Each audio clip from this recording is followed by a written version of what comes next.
Welcome everyone, this is Tiberius, and today I'm going to make another tutorial video for EVE Online.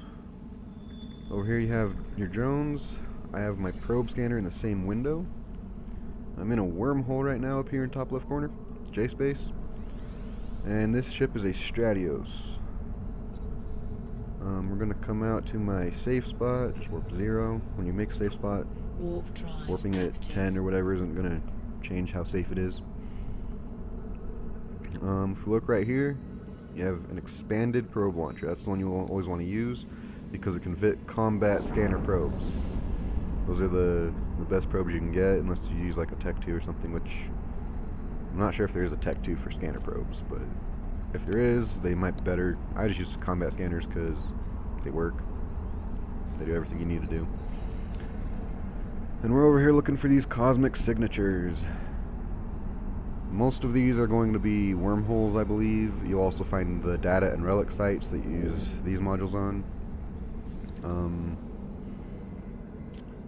I have it filtered so that you only find the stuff that I want to find. Otherwise, you'll also find combat sites and ore sites. And actually, the ore sites, I think, are still filtered in. Ore, gas, ice, belts, all those are going to show up if we have any. And the way you do this, right here is the pinpoint formation. You can use a spread formation if you want to, but you're not going to find stuff very fast that way. And so you can like start there and then tell it to go to pinpoint. I just start with pinpoint because I've gotten used to it. Go ahead and click that button. And notice it launches all 8. You have 8 probes. And it launches them all out. Then you open this window. Well, okay, before we open that window, they can see your ship. So if someone else is out here doing the same thing you are, they will find you with these scanner probes. So you always want to cloak up in your safe spot after launching your probes, otherwise it won't let you. You open up this little window right here. For some reason I'm zoomed in for forever. And ta-da! The red circles are the area in which something can be found. And these blue circles are your probes. You go to the edge until it highlights, and you can pull it out and expand them. You look at, top down, everything's for the most part covered. And then you want to make it flat and be looking at it. Okay, everything's covered except for this one random outlier, which is probably a wormhole. And you click that analyze button. And you'll see a bunch of little radio waves right there, just going around.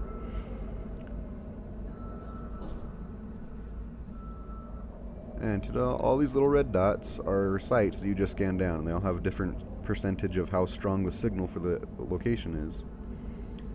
And looks like this one's 9.8, it's the strongest. We're going to go for that one first. So what you're going to do, and this is part that most people start struggling, which is kind of early in the process. You take this, excuse me, you want to highlight the top of this cube, because then you can move it in that plane without going up and down. This is just going laterally. Put it right over that red dot. You want to get that red dot in the center of this cube. Again, you come out to where it's highlighted, and you make them shrink. Now when you shrink them, there's a different scan size. The smaller your scan field, the stronger your scan signal, which is how you get this to go up to 100% so you can warp to it. The way you know how big it is right here. You can collapse this if you want to. I don't, because I use it. It just lists all the probes you have in space. You can expand it, you can do this and that, move your window around. I just have it showing one probe because all you need is right here is the hour and 5 minutes. That's how long you have until the probe basically runs out of fuel or dies. As long as you recall it, you use this little button right here, recover the active probes.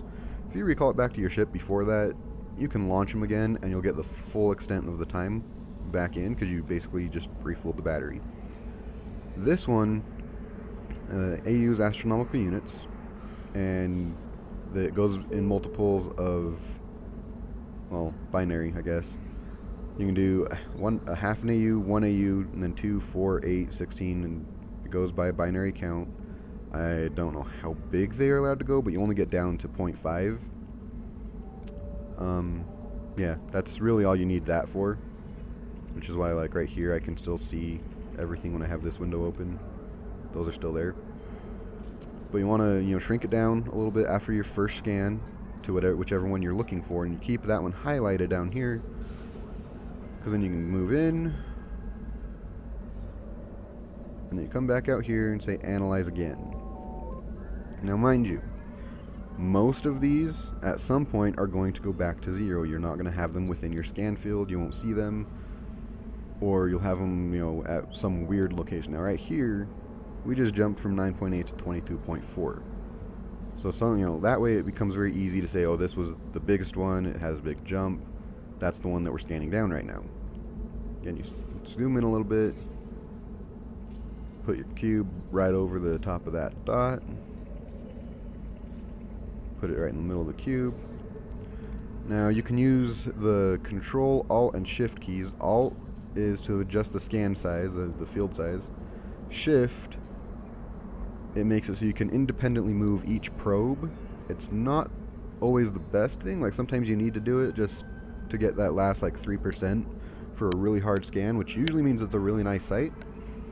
But it's not always the best to use Shift and be messing with that, because then you'll end up not overlapping enough in order to scan things.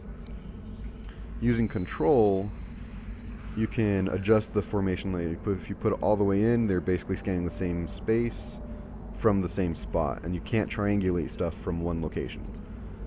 And if you spread them out too much, they don't overlap.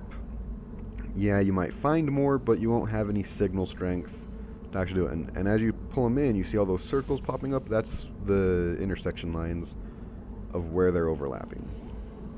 So you want to keep them in enough that you have this little Venn diagram going with the two outside bubbles right here.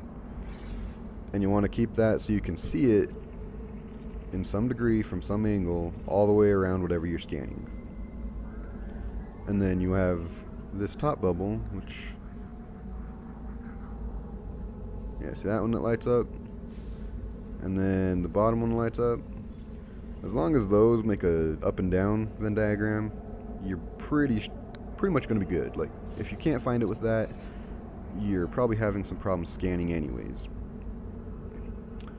And then again, shrink it down. Now I'm down at 4 AU. Analyze again. And this is the part that, takes forever. Again, I'm using a Stratios. It's a special ship designed for scanning, designed for running Relican wormholes, or not wormholes, Relican data sites. You get an extra bonus for your scans. Should I just show you right here the traits. You have, the scan strength for combat or core probes, and the 10 plus on your virus strength just from the ship. That's how strong it is when you're doing stuff, and I may or may not do a tutorial later on how those work. I got a couple people in my corp that don't know how those work either, but we'll be looking at stuff. I'll start making more videos for you guys. I do want to help you guys know how you're doing and how to do stuff in the game. It does have a steep learning curve for some of these things, but some of them it's just, if you haven't done it, you don't know what you're doing.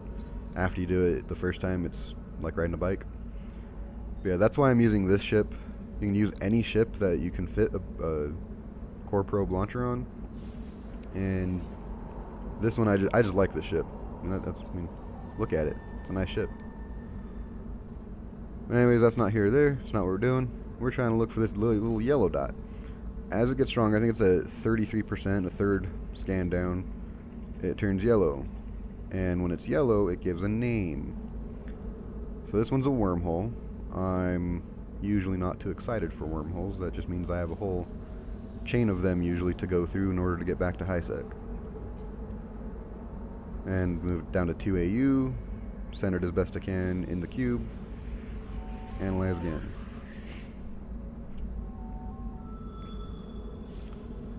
But you can look in your skills. You can get your scan strength higher, your scan time lower.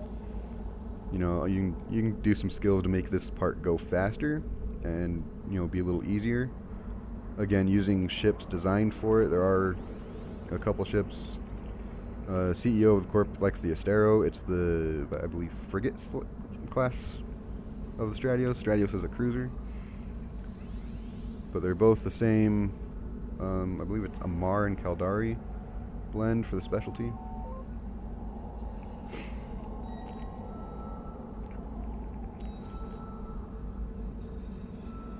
Now we're going from 82.5%, 100% right there.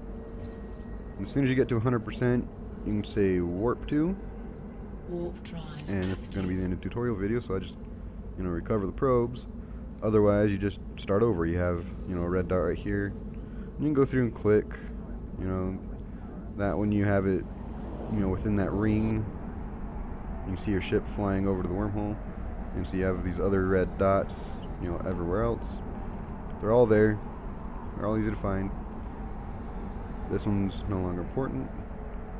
I usually do warp cloaked when I'm warping around, just because and that's the thing with Stratios, it can fit a Tech 2 prototype, not prototype, the covert ops cloaking device.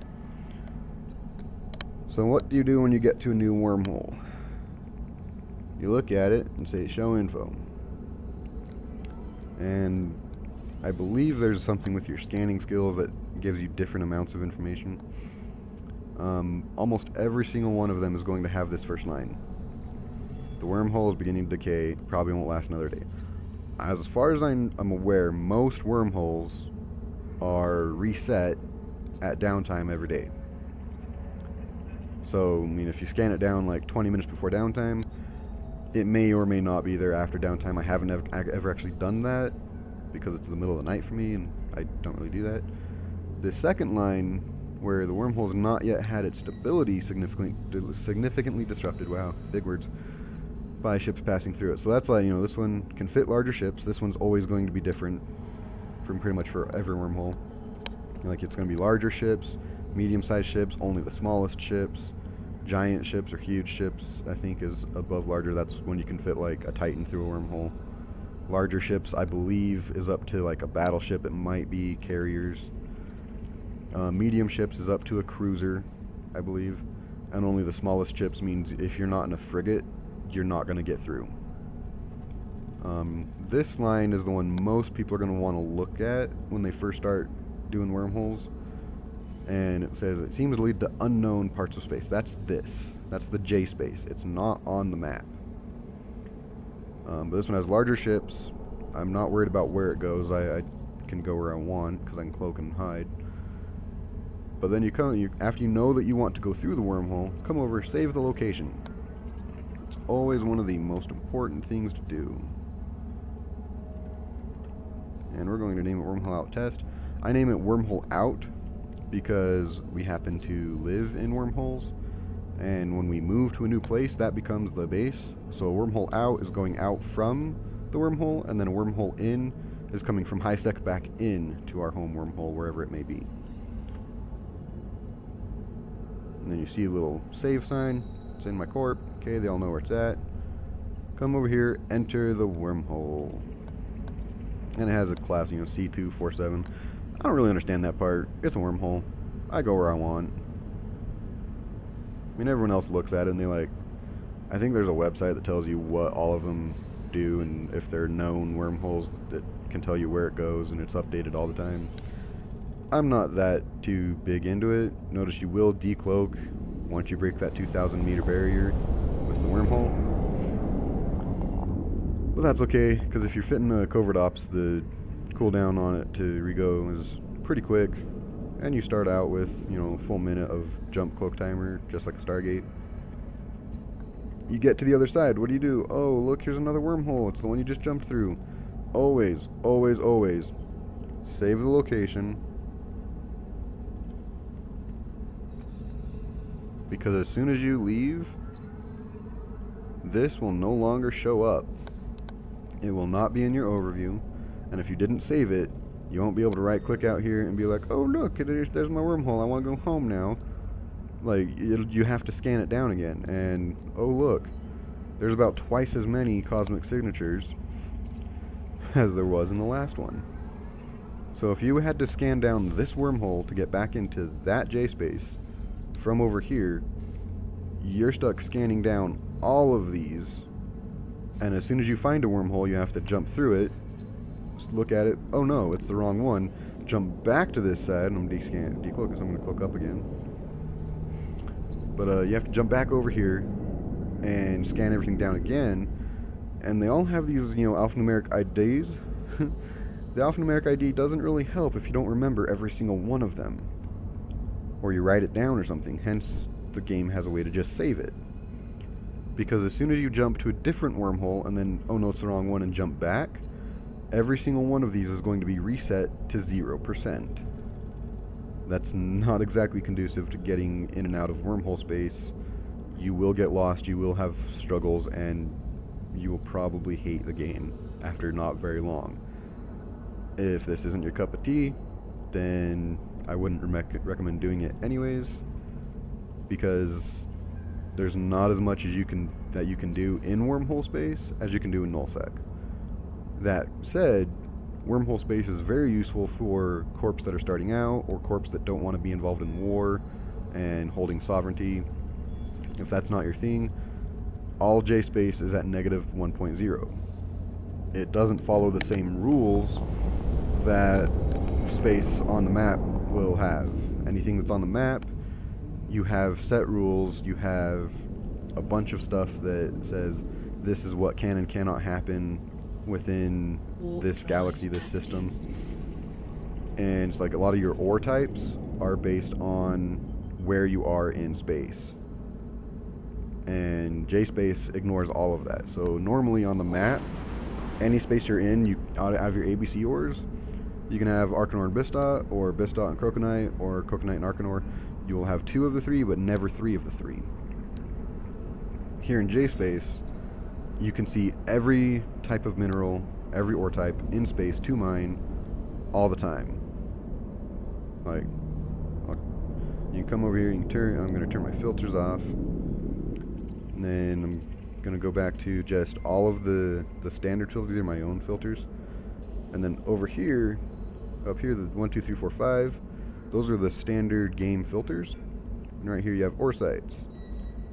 You have combat sites. That's what most of we have, is combat sites. Which, I'm not really a combat guy, so it's kind of frustrating. But here's all your ore sites. And if I were to go show up, which I don't want to do that in this ship because I don't want to get caught by some random person in the wormhole and get blown up. But if you go to an ore site, they have any mineral can be found there, because you're in -1.0. Alright, that's it for the day.